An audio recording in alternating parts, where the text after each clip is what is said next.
Hey, what's up, everyone? It's your boy Elisha. So today I'm doing a video on homemade pizza. All right. So of course I already did wash my hands. 20 minutes under warm water with soapy hands. You want to make sure you soap up that really good. And then I have my cutting board as well as the board I'm gonna need in order to stretch my dough for making my pizza. All right. One of the important things to have is have everything that you need, all your recipes, all your ingredients, everything in place. All right. Before I start, one thing I like to do when it comes to cooking is I always pray. So Father, I thank you for the blessed opportunity to be able to prepare something. Thank you for inspiration. Thank you for guidance. I thank you that you're always educating me according to thy will. Father, those who do not have, bless them in abundance, that they can also thank you for all things, and they can look forward to what it is like to trust in you and to love you as you've loved us unconditionally. So to you be all the glory, honor, and praise. So today I'm making a vegetarian pizza, 2 types. Not gonna give no names yet. I just want to see how it comes out first. So I'd like to invite you all in on the experience. All right. So I'm making sure I already know the recipe, but at the same time, I like to have it on hand, like have it in front of me. It's just one of the things I like to do. So first of all, we definitely need to have, all right, half cup of lukewarm water. All right, half cup of lukewarm water. So let's make sure we get that first.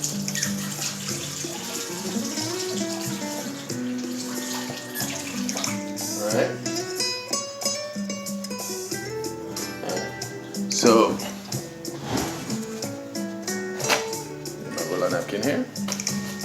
Now, just so you all can see, I have other ingredients here. Alright. Here's my other ingredients. Alright. So I'm gonna be using to make that pizza. Alright.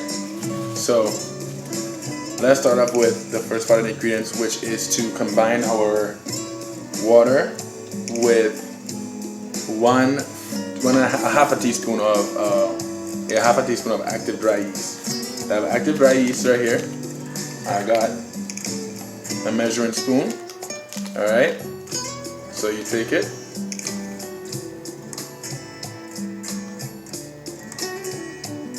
All right.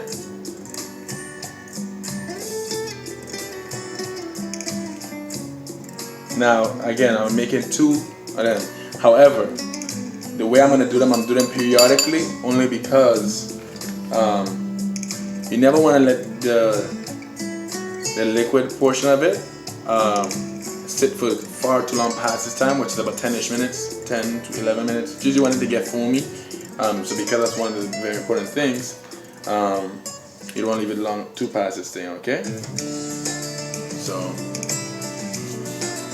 what I've done already is I've put my, as we call it calls for honey, dry yeast, active dry yeast, and lukewarm water. All right. Now that it's all, now I've combined my ingredients here. I'm gonna let this sit for about 10-ish minutes. All right. Now, the other part is kind of the easiest. All right, which is the dry ingredients and so forth. However, what I'm gonna do in the meantime is I'm gonna leave this on top of this wooden board. Again, one of the biggest things when you're cooking is always good to have your nails short, because you don't want nothing to get stuck under the nails. And you're cooking food, you don't want nobody to get sick. Again, if you let people get sick, what happens is that you be the one get in trouble and everybody cursing out because you get them some kind of sickness, or you get a cold, or whatever the case may be. So, in order to avoid that, wash hands thoroughly. and also keep your nails on the clip. Boom. Alright, so I'm gonna start with my little 2 mini peppers. Alright, I'm gonna wash them. As well, in the meantime, I'm gonna wash my giant green pepper because I'm gonna be using some of it too, okay?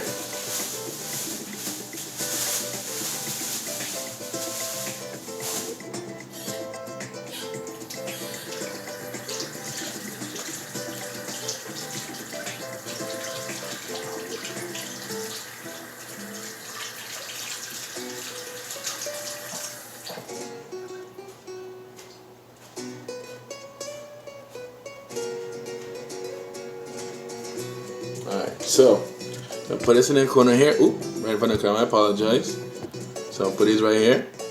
Alright. Now, try not to be wasteful, you know.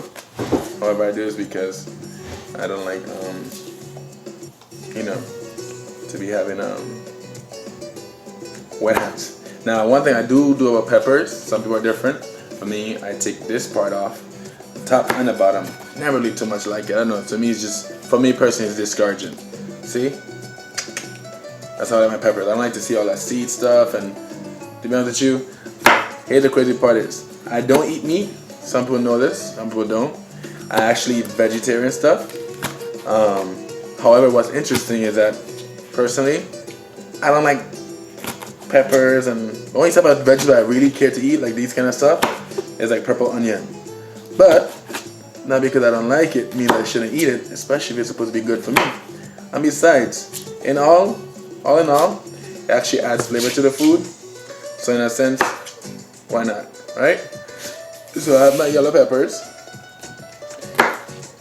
Here's my red peppers. Now I'm gonna do the same thing with the green. Alright, see?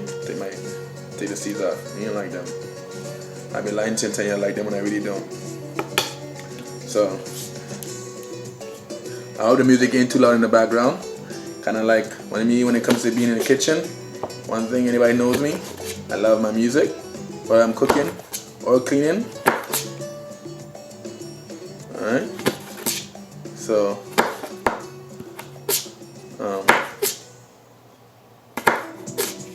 boom. That's my red, my yellow. Now it's time for my green.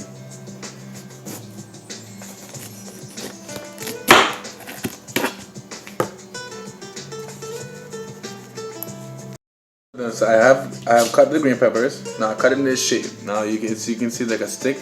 The reason I cut it like that is because what happens that oftentimes people do it traditionally one way. I'm not a traditional kind of guy.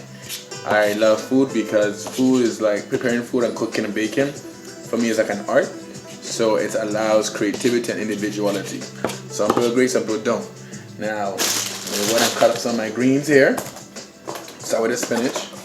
Alright. Some people like to just drop the whole spinach. And we'll do that for the other one. But for this one, I like to cut in pieces. Now, the reason I want you all to understand one thing is that as I'm going through these, doing these videos, you hear me expressing a lot about cleanliness and all these things, because in all reality, the one thing is that if we want to get into cooking and stuff like that, these are the minimum requirements needed,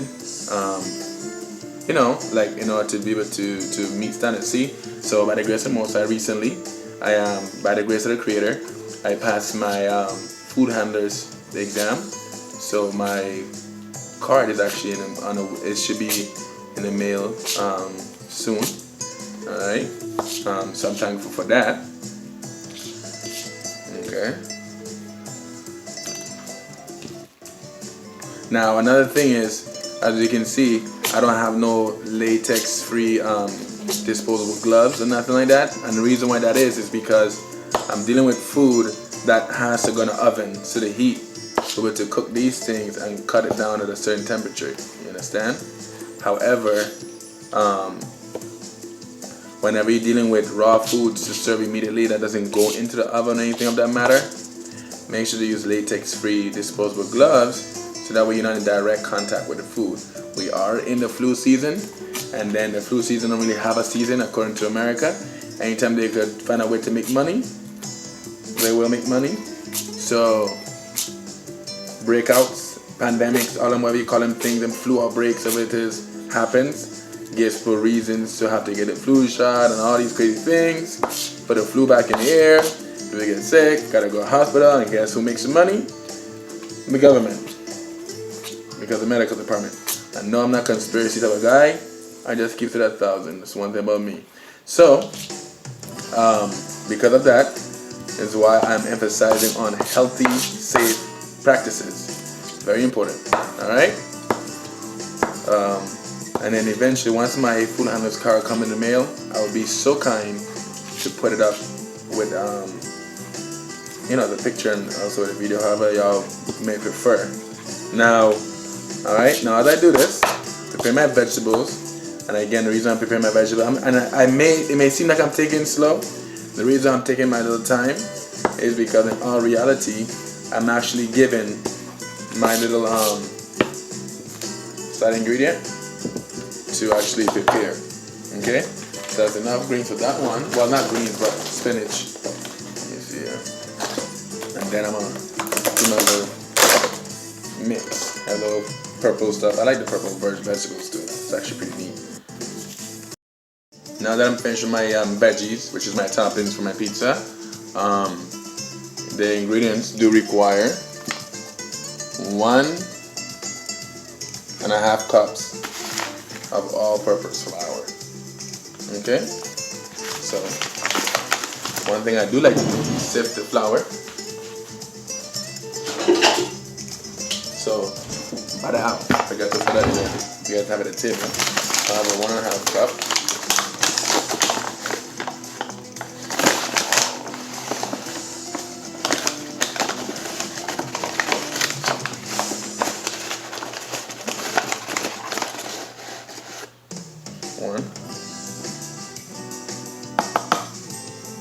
Alright.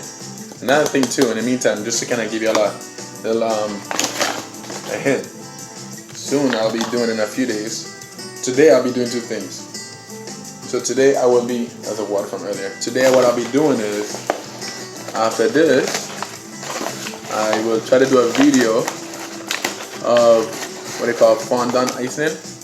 Fondant is like, for that fancy cake icing. Now the reason I'm doing a fondant icing, a little side note, the reason I'm doing a fondant icing is because I'm actually going to be doing a cake for my sister's birthday. And not much people know when her birthday is. So I'm not going to give that away, because she might not want people to really know about her birthday. So I'll be doing a cake for her birthday. So I'm doing a fondant icing to actually prepare it for her birthday. It's usually best to leave it at least have a day or two on it. In the refrigeration in a seal in an airtight container. So I will be doing that. So I'll try to do a video of that as well for you all to see that. And then I'm gonna do a video of the cake, making it, and when it's done. And all I could do is trust and believe when I create it that it's gonna be beautiful, because I only make it out of love. That's my super secret special ingredient, love. All right. So flour here. Gonna sift it. All right. Some people go like this. I'm ambidextrous to certain things. I'm better off with my left hand. Certain things I'm better off with my right hand. When I try to do it with the other hand, it makes me look extra awkward. So, alright, so I have a little thing in here. So I'm just going to go ahead and throw it out in a garbage bag.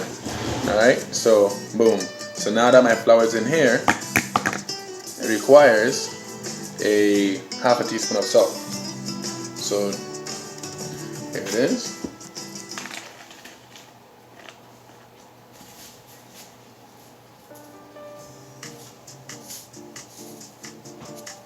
Now, best practice is to, when you're putting it, do it over, do not do it over the mixture, because you never want for, if too much falls in and then it ruins the whole mixture, okay? So half a teaspoon of salt.